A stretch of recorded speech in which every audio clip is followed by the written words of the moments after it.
Assalamualaikum warahmatullahi wabarakatuh. Bismillah, alhamdulillah, wassalatu wassalamu ala rasulillah sayyidina wa maulana Muhammadin ibni Abdillah wa ala alihi wa sahbihi wa mawalah, amma ba'd.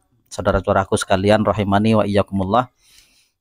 Saya dalam kesempatan ini akan mengomentari beberapa komentar yang masuk pada video saya sebelum ini,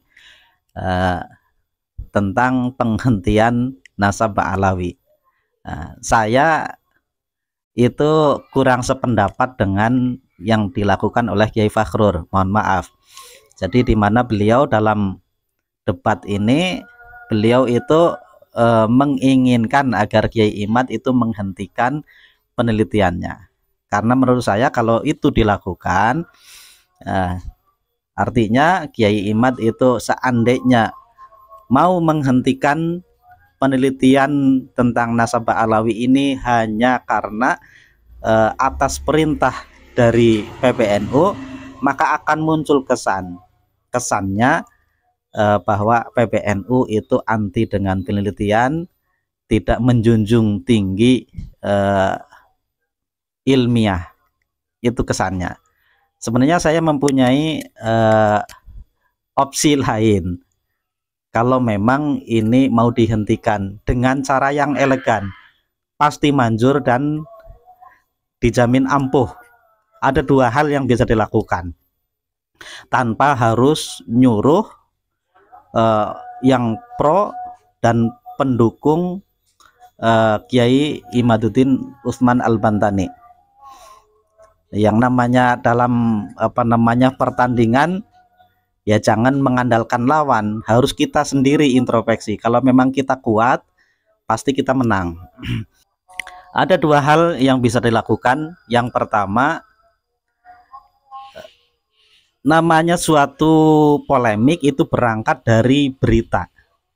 Nah, selama berita itu tidak ditanggapi, pasti tidak akan ramai. Saya contohkan beberapa di grup WA yang saya ikuti, di mana di sana ada teman-teman yang pro, ada yang teman-teman yang kontra dengan Ba'alawi. Ketika satu kubu itu sering nge-share, misalkan yang kontra dengan Ba'alawi nge-share dengan tes DNA, kemudian penelitian, tapi yang pro Ba'alawi itu diem aja nggak menanggapi, maka lama-lama capek sendiri. Begitu juga sebaliknya, ada di grup yang pro Ba'alawi, kemudian dia itu nge-share tentang keutamaan Habib Umar, tentang dan sebagainya, kemudian menjelek-jelekan Kiai Imaduddin Utsman Al-Bantani dan juga pengikut-pengikutnya. Tapi yang pro Ba'alawi nggak mau menanggapi, lama-lama capek sendiri, diem aja. Makanya solusi pertama, kalau memang mau mendiamkan, kalau mau menghentikan polemik ini, cukup diam saja. Yang pro Ba'alawi dan para habaibnya nggak usah komentar, diam saja.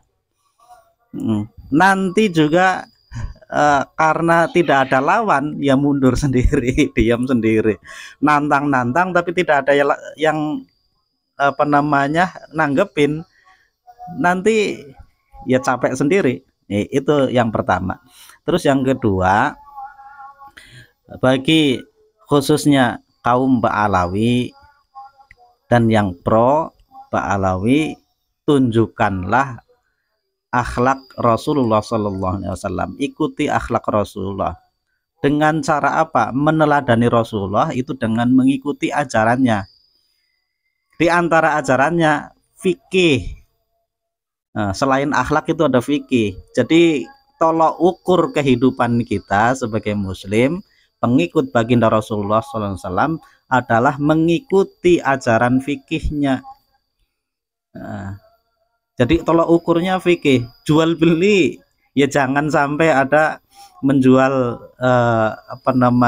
minyak wangi yang harganya 10.000 dijual ke kiai kampung yang cuman seorang petani itu dengan harga 100.000.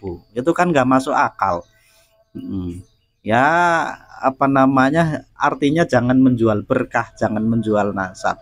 Tunjukkanlah kesopanan, ketakziman kepada kiai-kiai di kampung dan para ulama. Insya Allah dengan seperti itu saya yakin, karena saya juga orang kampung di Nusantara ini, kalau mereka disopanin pasti akan segan.